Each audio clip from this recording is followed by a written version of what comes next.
kelapa terbesar di dunia. Di sebuah negara tetangga kita ada 2000 pabrik pengolahan kelapa. 2000. Di mana bahan bakunya kelapanya? Dari Indonesia. Di Indonesia mungkin kalau dihitung sekarang tidak lebih dari 4-5 pabrik pengolahan kelapa. Ternyata kelapa ini bisa bahan untuk macam-macam. Bahan untuk bikin roti, bahan untuk bikin macam-macam. Bahan untuk obat, suplemen. Ada 2000 pabrik, masing-masing pabrik mempekerjakan dari 1000 sampai 2000 pekerja. Berarti 2000 pabrik itu potensinya mempekerjakan 2 juta orang. Kelapanya dari kita. Ahli kelapa yang terkemuka ada di kita.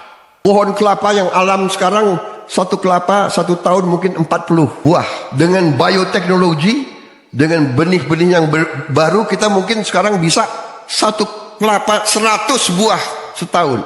Memungkinkan. Bayangkan betapa kekayaan kita. Saya katakan kepada pengusaha itu, saudara, negolah sama negara itu. Suruh pindahin sebagian dari 2000 pabrik ke Indonesia.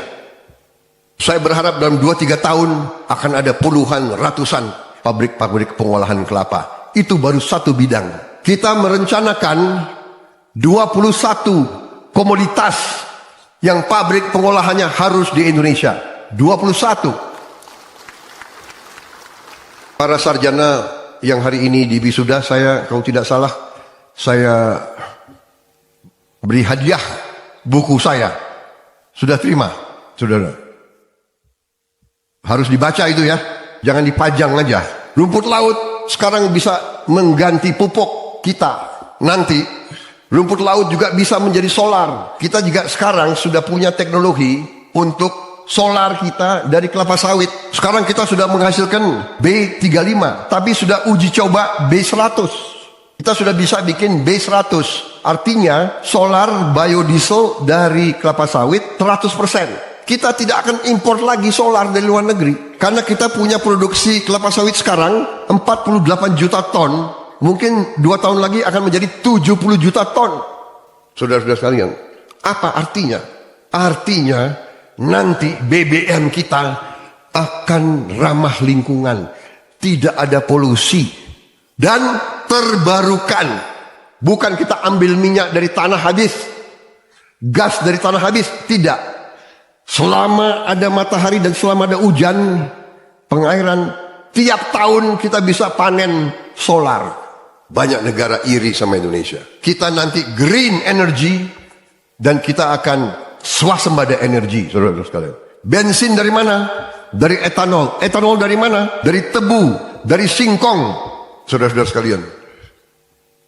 Saudara-saudara sekalian, intinya adalah yang saya sampaikan, masa depan gemilang, tapi kita butuh pemimpin-pemimpin yang tadi. Pintar, cerdas, berani, tegar, ya kan? Dan cinta tanah air, cinta rakyat. Dan karena cinta tanah air, karena cinta rakyat, tidak ingin melanjutkan praktek-praktek korupsi. Kuncinya itu, saudara sekalian.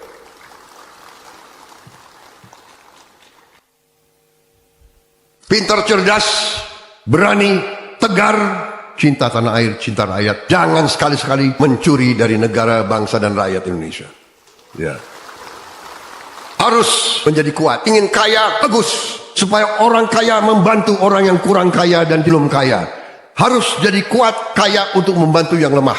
Tapi jangan kaya dengan mencuri. Saudara boleh bangga jadi sarjana, tapi saya dalam hati saya sebenarnya, saya sangat hormat sama pedagang kaki lima, sama tukang ojol, sama tukang bakso, sama petani, sama buruh tani, sama pekerja harian, sama buruh di pelabuhan, sama nelayan yang nyawanya dipertaruhkan untuk cari makan untuk istri dan anaknya. Si pedagang kaki lima tiap hari keluar, dia dorong itu keringat fisik mencari makan untuk anak dan istrinya. Itu yang kita hormati. Mereka mulia, mereka jujur, mereka halal. Saya ingatkan ini, hai para sarjana, hai para profesor, hai para teknokrat, ilmumu harus untuk bangsa dan rakyatmu. Ilmumu untuk bangsa dan negara. Saya suka dengan moto Ukri, belajar untuk berbakti, raih ilmu untuk bangsa. Dan begitu kau dapat gelar, begitu kau dapat sarjana, begitu kau dapat penghargaan, jangan sombong. Cintai mereka. Tukang becak, ada yang umur 70 tahun masih narik becak. Itu tugas kita. Itu tugas kita, tidak boleh ada lagi di atas umur 60 narik becak. Saya bikin proyek becak listrik, minimal kalau dia mengemudi fisiknya terbantu. Hal-hal semacam ini kita butuh sarjana-sarjana teknik mesin. Dan itulah prestasi dari PT LAN, luar biasa. Mereka hasilkan becak listrik. Masa depan saudara hebat, luar biasa dengan titipan yang saya berikan, ya. Makanya Universitas Kebangsaan namanya kebangsaan. Melalui cobaan sekian tahun saya pertahankan karena namanya. Saya berharap Universitas Kebangsaan Republik Indonesia akan memberi sedikit sumbangan kepada pembangunan bangsa Indonesia.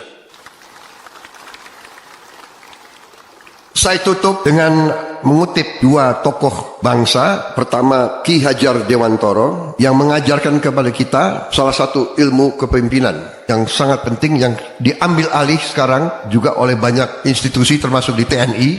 Ingarso Sungtulodo di depan memberi teladan, Ingmadio Mangunkarso di tengah-tengah membangun semangat, Tutwuri Handayani sekali-sekali kita beri dorongan dari belakang. Ini pelajaran dari Ki Hajar Dewantara. Juga suatu ajaran dari seorang tokoh dari Amerika Latin yang sangat terkenal. Dia pahlawan, dia membebaskan kalau tidak salah 4-5 negara melawan penjajah Spanyol. Kalau tidak salah Venezuela, Ekuador, Bolivia, Peru yang dibebaskan oleh jenderal ini.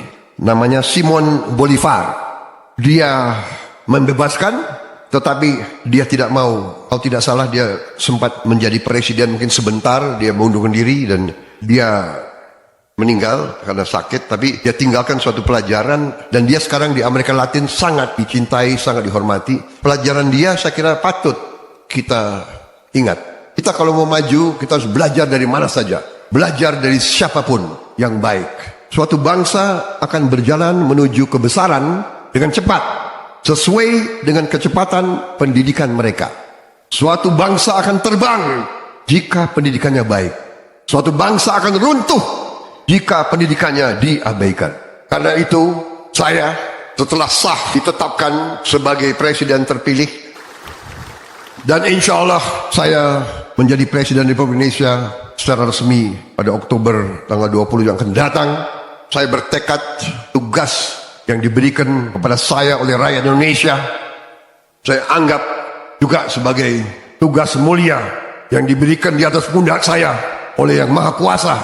Artinya, saya harus bekerja keras, sekeras-kerasnya, dengan semua unsur yang bersama saya, mencari putra-putri terbaik Indonesia untuk menghilangkan kemiskinan, menghilangkan kelaparan dari bumi Indonesia, mengelola kekayaan bisa dinikmati oleh seluruh rakyat Indonesia, dengan demikian membawa keadilan kepada seluruh rakyat Indonesia, dan sarana antara lain memperbaiki pendidikan Indonesia dengan sebaik-baiknya. Pendidikan kunci kebangkitan bangsa Indonesia. Karena itu guru-guru harus kita perbaiki kehidupannya. Karena itu anak-anak sekolah harus kita jamin makan yang bergizi minimal sekali sehari. Ini kunci daripada kebangkitan bangsa Indonesia. Itu apa yang ingin saya sampaikan pada siang hari ini.